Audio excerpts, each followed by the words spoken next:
This is the Global Podcast Network, where executives and professionals connect, share, and inspire. Stay tuned for the conversations that drive success.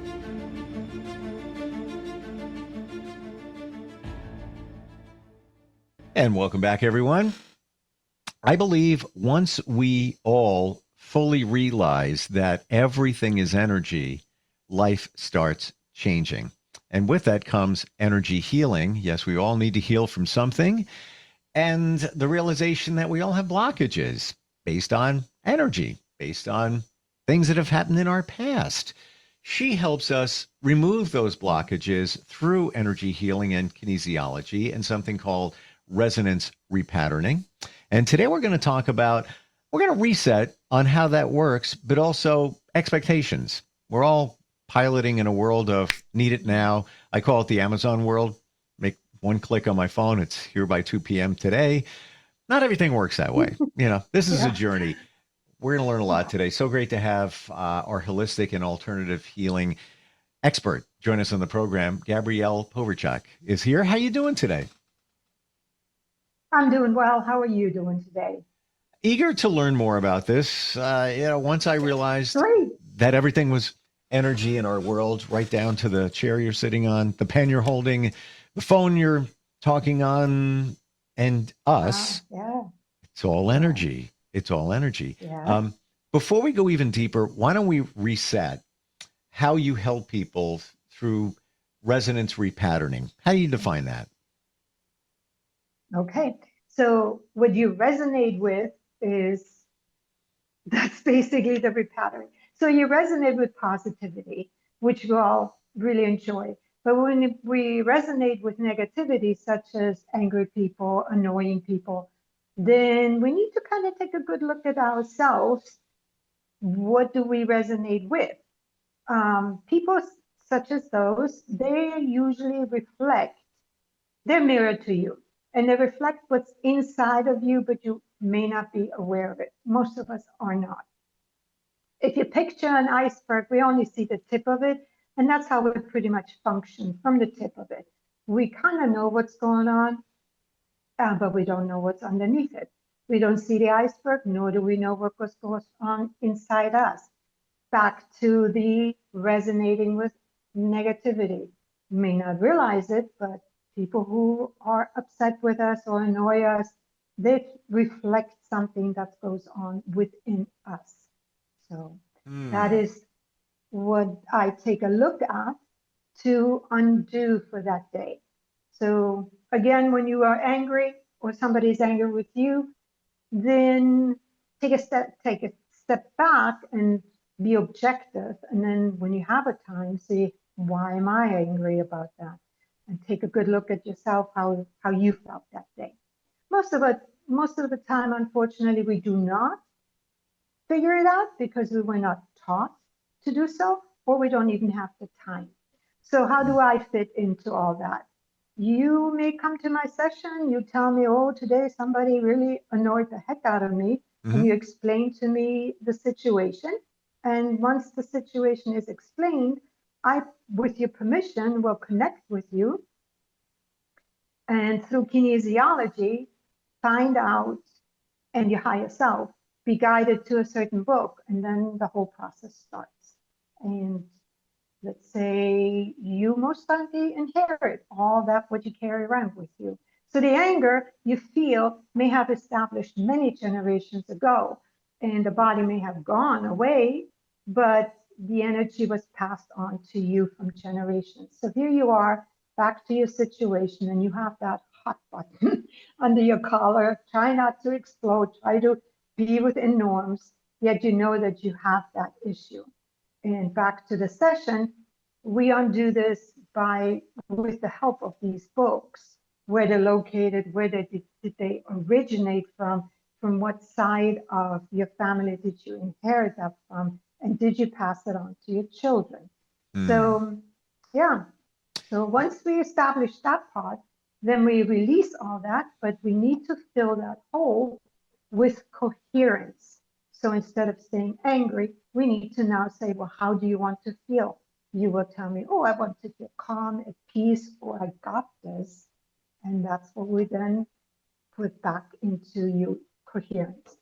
So that's the process. We could probably do an entire podcast on generational Yeah, traumas and things yeah. that we wonder why things are the way they are. Hmm. It's in our lineage, It and is. that's energy that has been passed on. Absolutely. When we're in a situation where we feel that there's a lot of negativity around us, is it really a mirror of us? Maybe we're, you know, dealing with a lot of negativity within ourselves, and now we're Yeah, almost attracting maybe negative people in our lives. yes. So unfortunately, we don't like to hear that, but I would say yes. From the experience that I gathered now, having worked on myself and others, this is my observation. What we are, we attract, both good and not so good. So if you remember, I also refrain not to use negative words. And many of them I will maybe we come up with that later. Either way. So once you realize and accept that, that's the first step. And if I may share something about myself, Sure. my mom was very such a judgmental, and I didn't like that. And I swore to myself that I will never ever be like her. And for the most part, at least outwardly, I felt that I was pretty dang good. Until I realized, well, maybe on the outside, but not on the inside. So when I realized that, I was not very happy. I cried because Mm. we don't like to admit that we are that one part of our parents that we actually don't want. We don't want it, but we got it. So once I admitted that and got over my own upset, I worked on it and found out that the judgment and the insecurity from which judgment comes was all generational. Mm. Yeah. So that's the hardest part is admitting to self that we're not perfect. We're And that not. what's challenging with even saying that Mm, is that when we've gone through challenges in our lives, mm. many of us are perfectionists to try and make up for the challenges that we had. Yes, yes, you're right. We are. And Good point. it turns into a cycle where, let's just say, as a child, there was things in your life. And I'm not talking like major things like abuse and things like that. Just, they might have had family challenges and you observe those as a Hmm. child and you don't Hmm. feel that you're good enough. And it's my understanding too that all of us have a degree of that I'm not good enough in us. All Yes, of us, yes, at different degrees, yes, could be different situations. It's in us. So if it's maybe a yes. higher degree based on your upbringing, then you're going to want to be a perfectionist because you want to show everybody that I'm perfect or as close as you can get to Hmm. it. And now it's counterproductive because you're not perfect. You can't be perfect. Right. And you're transparent. I'm always transparent. I rode that perfectionism train for quite some time, and I even have a newspaper clipping in the office right next to me. You can't see the door, but it's right there. From when I was Hmm. 17, and I wanted to be a syndicated cartoonist. So and I almost became syndicated, but I was already doing radio. I was young. I mean, I'm talking, like 20. Um, but a library did a story on me in the local paper where my cartoons were on display. And if you look at the Yeah. article, yellow, it's been hanging on the wall for years. It says me Yeah. 17. My quote: "I am a perfectionist." I actually said it back then. Yeah, Wow. Wow. yeah, You knew well about yourself. Yeah. Yeah. but Well, but we I usually do. yeah, yep. But I moved past But it. what? What were you? Mind over matter, right? We do Mm, that too. And here I come in again to remove the obstacle so that you don't need to do the mind over matter anymore, but just simply are. Most of us don't even know what that means. totally. We're right. So we're so used to controlling the situation, right? So we are aware of certain things, and now we know. Just that was a good example that you gave. And so mind over matter. So you made changes, but you're still trying to control it. Hmm. And Yeah. and now when I come in, I will then ask you in what way you're trying to control the situation or try to be perfect and remove the obstacles. And eventually you will then just be. And when you just be, you don't have the need to control it anymore. You don't have the need, and I really mean that, the need to have the affirmation, the affirmation, the acknowledgement, or the validation. Validation. That's the word that I was looking for. Validation, because you know intrinsically that you are just that. That's the difference. Now, are you able to, and side note, even the example I gave, I know where it Mm-hmm. came from. I was Mm-hmm. bullied as a kid. I was Mm-hmm. a big kid back then. My parents had gotten divorced, and by the time I was 17, I lost all that weight, and things were starting to fall into place. But I know Mm-hmm. where it goes back to that. I know exactly where it came from.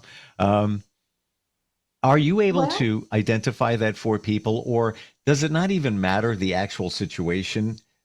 Do you identify that there was something in childhood, and then you move from there with that energy and make it unblocking? yes, that's the beauty about it. And in order to explain it, I have to go a little deeper, and I hope that makes sense. So here we go. Whatever you experience on the outside is the reflection of you inside. So the outside showed you basically being bullied, and yes, you were overweight. So, and you attributed that from being overweight to being a cause of being bullied by people. Mhm. That was your learning lesson to do two things, in my world anyway, to lose the weight and or to be actually finding a way to feel good about yourself, which would have been probably by losing the weight. So it is easy to blame others rather than looking at it as like, I don't want this anymore. So let me see what I can do. Hmm. Yeah. And being a younger kid, we're younger, we're very egocentric. That's just the nature of our being. And because we are so dependent on our survival to other people, right?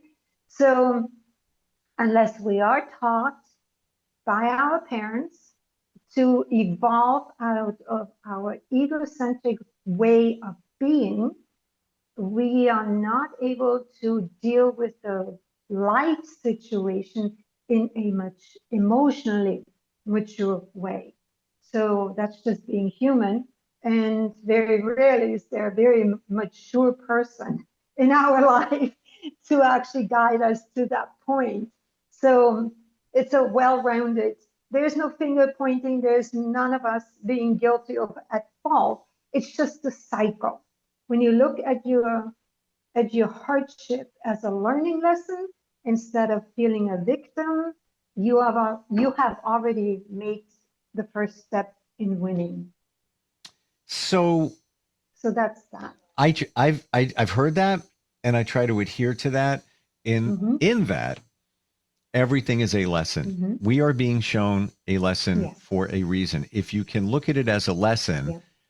and then move forward, it's a game Mm-hmm. changer. As opposed to, and I'm It I'm is. I'm not judging or minimizing anything for anyone, but instead of being a Right. victim and wallowing Mm-hmm. in that, looking at it as like, I learned from that.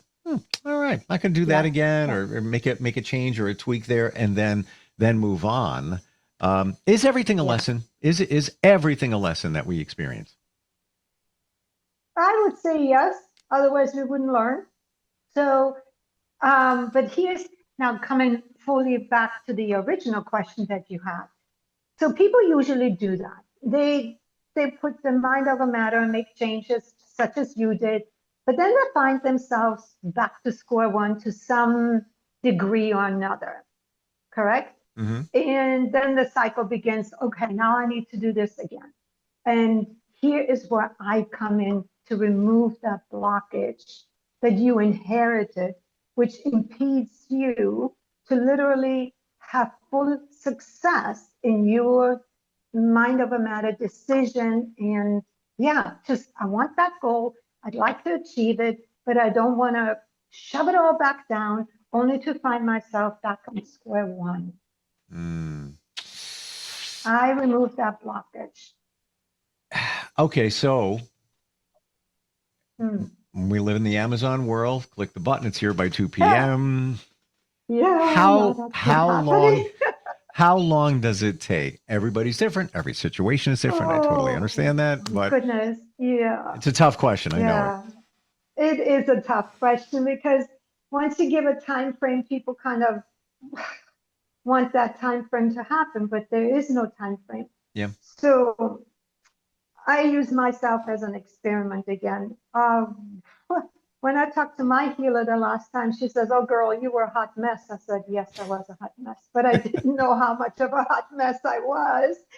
Um, so I decided to go full tilt for my issues, full tilt to my healing, which meant 3 days a week. And I drove to her office because I had my brain rearranged, if you will, with electrodes. That was my situation. So for 3 solid years, I committed myself to to getting healthier.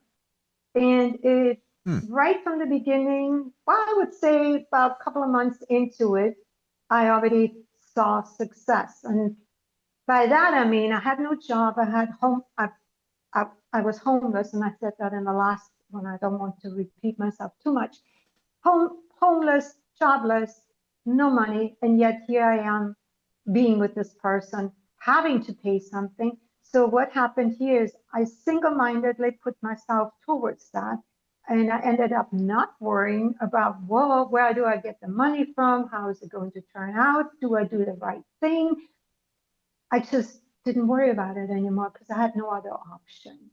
And once I gave up that controlling of trying to figure things out and trying to control the situation in general, work came in, money came in, my life moved forward.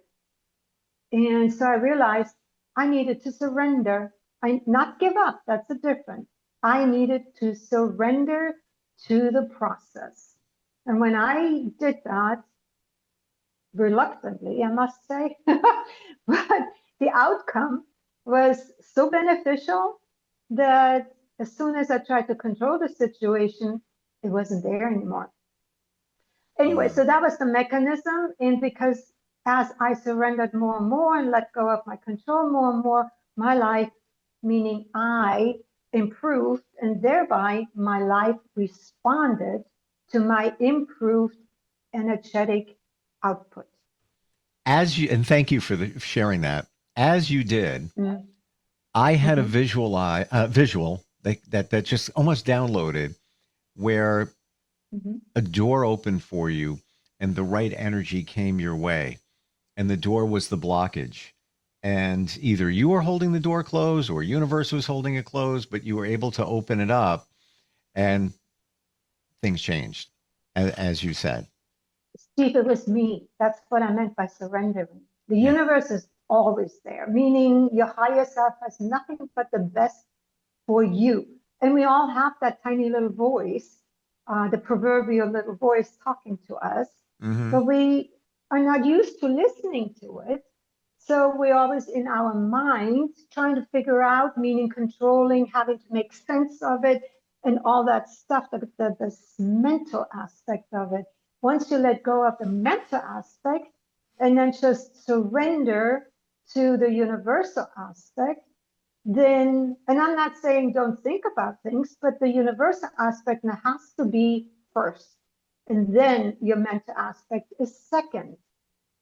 Mm. When you surrender that and you give into your universal aspect, you open the door, you start listening to your soul, your heart, your higher self, whichever one you want to connect to. And people call it God, spirit, whatever it is, whatever suits you. And then the universe can give you what you're meant to have, literally.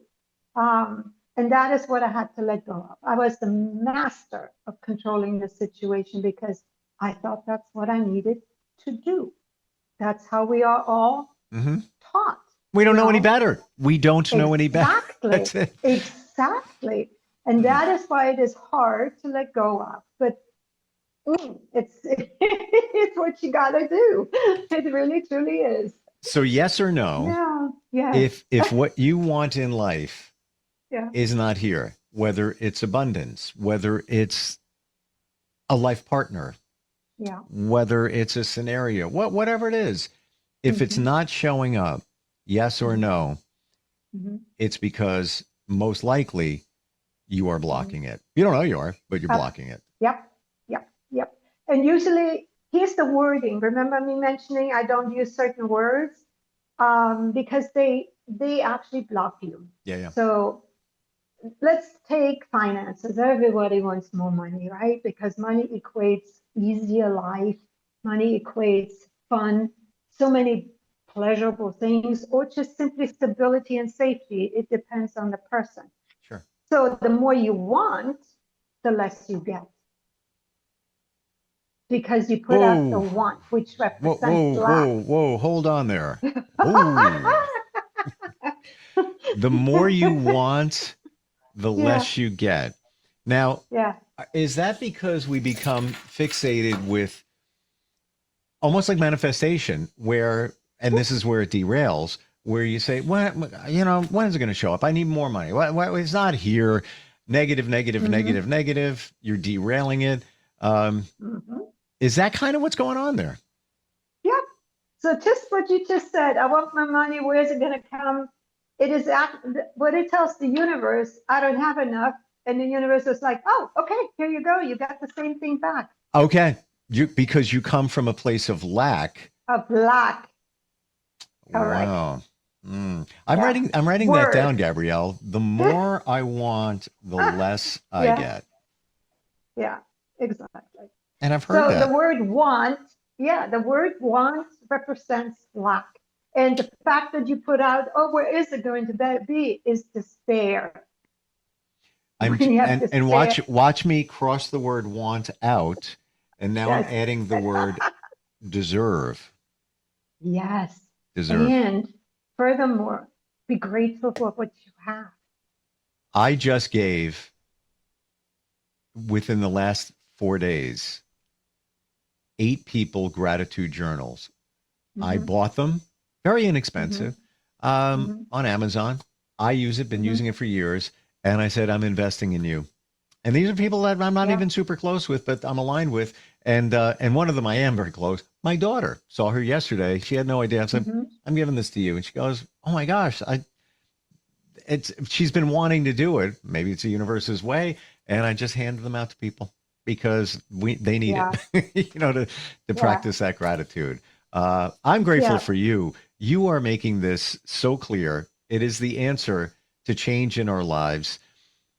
I've Hmm. experienced it. It took time, but I want to end with one thing that I came away with and Hmm. I may have done different things than what you're saying, but they all kind of go back to the same thing: energy, changing your energy blockages, realizing your past, and all of Hmm. that. I find that if you don't realize right away that it's working, you start doing things differently, and when you look at them that way, you can Hmm. see the change. You can see Yeah. the change in terms of Yeah. putting up boundaries in your life, maybe moving people out of your life that don't support, but you wouldn't see it that way unless you started working on yourself through a lot of these principles. I hope that makes sense. Correct. Oh, yeah, it does. And there's so much more to dig into. You mentioned boundaries and how do I get more money? Um, the best thing you can do for yourself is let go of control. Yes, you do need to know what you want, write it down, and just let it be. And then, because you do need a plan, whatever it is, but listen to your higher self and let go of controlling things. That is the most important thing. Be grateful for what you have personally. And I know it's nice to give people gifts, but be grateful what you've got. Mm. Literally, everything that you've got, be grateful for. Thank That's a you for really that. good step. You're welcome. There's so many different layers here. We could, Yeah. gratitude Oh, could be gosh. that could be a podcast in itself, Mhm. right there. How do we connect with you, Gabrielle? This is the secret. How do we find you? Yeah, the secret is not so secret. My phone number is 206-498-9094. And please text, because I do not answer phone calls. Text me, please. Once again, that number. 206-498-9094. Beautiful. Also going to throw Thank out you. there, you got a question Mhm. about anything we talked about? Instant feedback, Steve at gmail.com. We'd love to hear from you. Yeah. Maybe you're experiencing this. Maybe you feel that you're blocked and need some help. Let's talk. Yeah. Thank you for Yeah. today. I appreciate what you do and You're looking very forward welcome. next time we talk. Okay. My pleasure. Yes. Thank you. This is the Global Podcast Network, where executives and professionals connect, share, and inspire. Stay tuned for the conversations that drive success.